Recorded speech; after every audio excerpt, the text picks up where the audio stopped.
जब हम स्वयं नहीं सोच सकते तो हम हमेशा उदाहरण दे सकते हैं।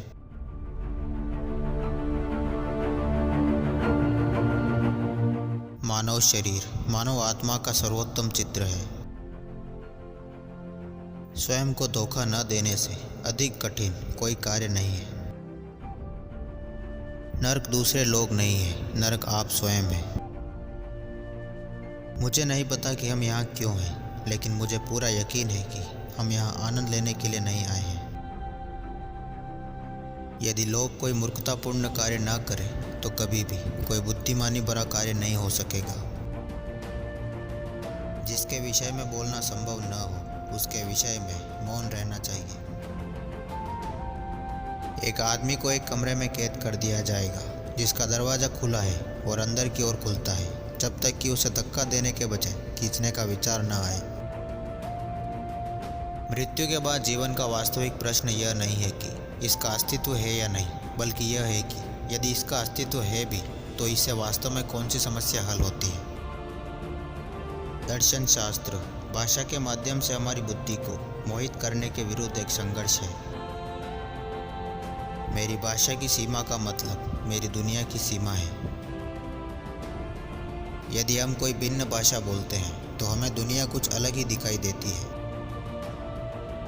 भाषा विचार को छुपा देती है।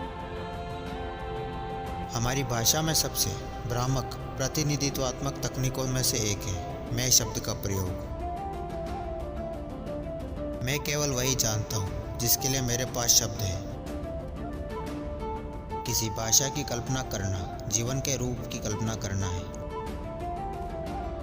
एक शब्द बोलना कल्पना के कीबोर्ड पर नोट बनाने जैसा है। एक नया शब्द चर्चा की जमीन पर बोए गए ताज़ा बीज की तरह है। भाषा हमारे शरीर का एक हिस्सा है और उससे कम जटिल नहीं है। जब आपने भाषा सीखी तो आपने दर्द की अवधारणा भी सीखी। मानव जाति का सामान्य व्यवहार संदर्भ की वह प्रणाली है जिसके माध्यम से हम किसी अज्ञात भाषा की व्याख्या करते हैं। तर्क अपना काम स्वयं कर लेता है, हमें बस यह देखना है कि वह अपना काम कैसे करता है। संसार का तर्क सभी सत्य और असत्य से पहले है।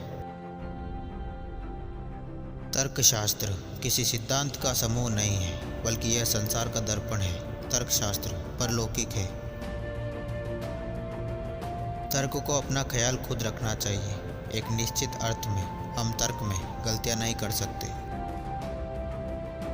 हम सो रहे हैं, जीवन एक सपना है, लेकिन हम कभी कभी जाग जाते हैं बस इतना जानने के लिए कि हम सपना देख रहे हैं।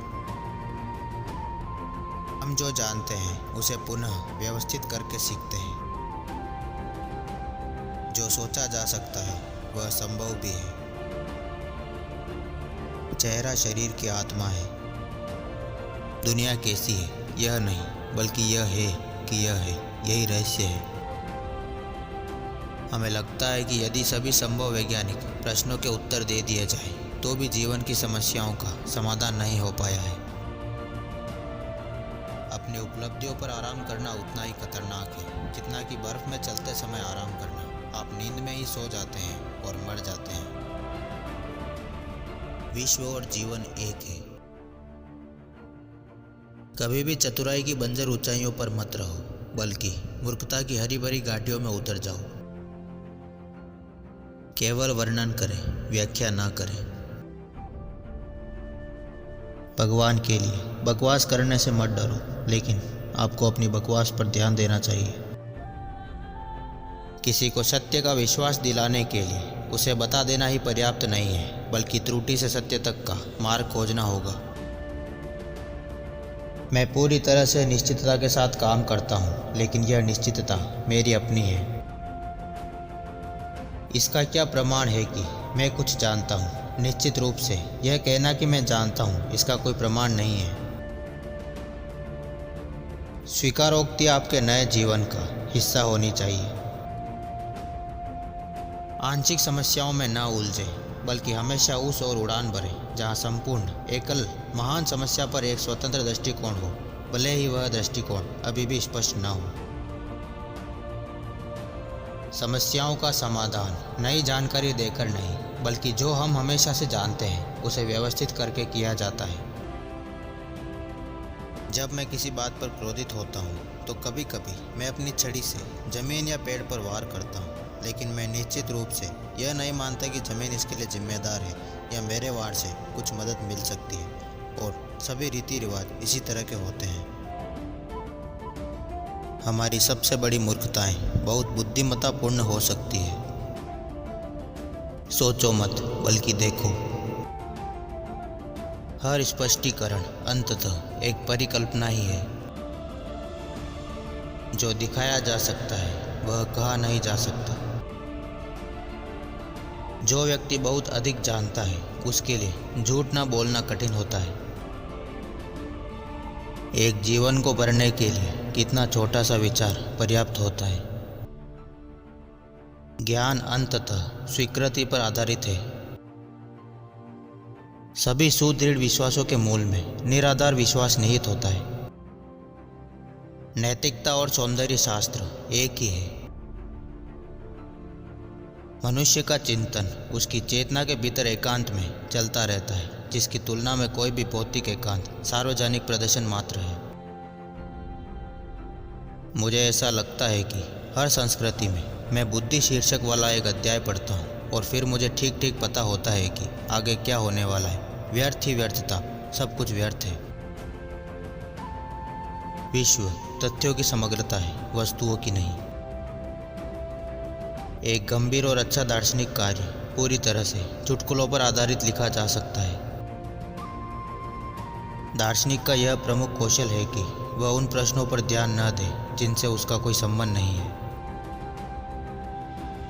जो दार्शनिक चर्चाओं में भाग नहीं लेता वह उस मुक्केबाज के समान है जो कभी रिंग में नहीं उतरता।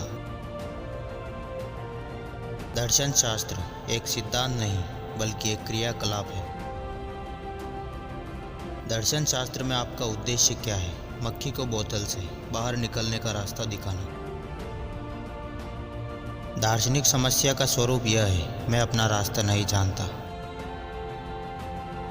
एक ईमानदार धार्मिक विचार एक तनी हुई रस्सी पर चलने वाले व्यक्ति की तरह होता है। वह लगभग ऐसा दिखता है जैसे वह हवा के अलावा किसी और चीज़ पर नहीं चल रहा हो।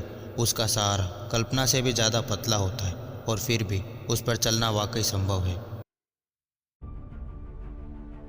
धर्म मानव समुद्र की सबसे गहरी सतह का शांत तल है। जो सतह पर लहरें कितनी भी ऊंची क्यों न हो, शांति रहता है। एक सच्चे धार्मिक व्यक्ति के लिए कुछ भी दुखद नहीं है। अगर आपको और मुझे धार्मिक जीवन जीना है तो ऐसा नहीं होना चाहिए कि हम धर्म के बारे में बहुत बात करें, बल्कि यह कि हमारे जीने का तरीका अलग हो। मेरा मानना है कि अगर आप दूसरों की मदद करने की कोशिश करेंगे तो ही आप अंततः ईश्वर तक पहुंच पाएंगे।